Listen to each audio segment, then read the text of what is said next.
তো আজকে যেহেতু বানাবো একটু মাছের কোপ্তা, তো সেই ভিডিওটাই তোমাদের সাথে শেয়ার করতে থাকবো। হোপফুলি খুব ভালো লাগবে।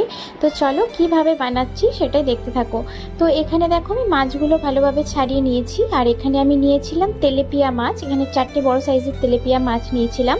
তো সেটাই আমি ভালোভাবে ছাড়িয়ে নিয়েছি, আর এখানে 2টো সেদ্ধ করা আলু ভালো করে এই মাছটার সাথে আমি মেখে নিচ্ছি এখন। তো দিয়ে দিচ্ছি এখানে ছোট চামচের 1 চামচ মতো হলুদ, আর দিয়ে দেবো 1 চামচ মতো লবণ। তো তোমরা যতটা কোয়ান্টিটির মাছের কোপ্তা বানাবে ততটাই লবণ ইউজ করবে। আর এখানে দেখো, এখানে আমি একটা বড় সাইজের পেঁয়াজ আর নিয়েছিলাম কয়েকটা রসুন কুচি। তো সেটাকে ভালো করে গ্রাইন্ড করে আমি মশলাটা এখানে দিয়েছি।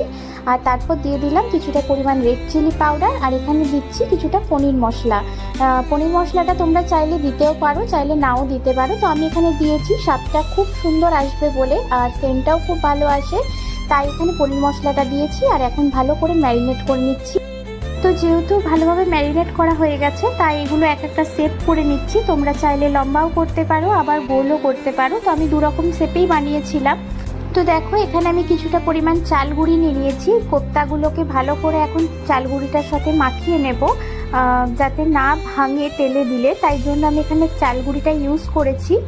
আর এদিকে তেলটাও গরম হতে বসিয়ে দিয়েছিলাম। এখন কোপ্তাগুলো খুব ভালোভাবে ভেজে নেব দুপাশই। তো একটা একটা করে কোপ্তাগুলো দিয়ে দিচ্ছি, আর দেখো খুব ভালোভাবে এটাকে ভেজে নিতে হবে যাতে ভিতরে মাছগুলো কাঁচা না থাকে। তাই মিডিয়াম ফ্লেমে রেখেই আমি কোপ্তাগুলো ভাজছিলাম।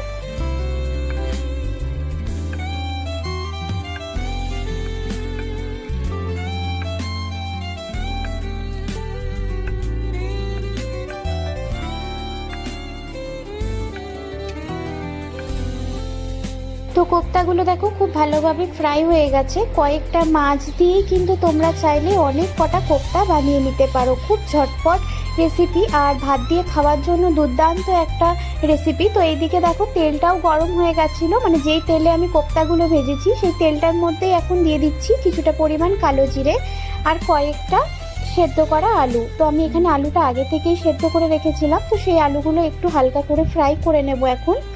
তো এখানে মশলাটার মধ্যে আমি দিয়েছি কয়েকটা বড় সাইজের পেঁয়াজ, কিছুটা আদা, শুকনো লঙ্কা, কিছুটা জিরে আর রসুন কুচি। আর এখানে দেখো 1 চামচের মতো নুন, হলুদ, আর 1 চামচ দিয়ে দিচ্ছি রেড চিলি পাউডার, আর দিয়ে দেব কিছুটা পরিমাণ সর্ষের তেল। তারপর এটাকে খুব ভালো করে ম্যারিনেট করে মোটামুটি 10 থেকে 15 মিনিট রেখে দেব, যাতে মশলাটা খুব ভালোভাবে রেডি হয়ে যায়। আর এখানে দিয়েছি কিছুটা পরিমাণ ধনে গুঁড়ো। তো এখানে মশলাটা তারপর খুব ভালোভাবে কষিয়ে নিতে হবে। 10 থেকে 15 মিনিটের মতো আমি মশলাটা কষিয়ে নিয়েছি। মশলাটা যখন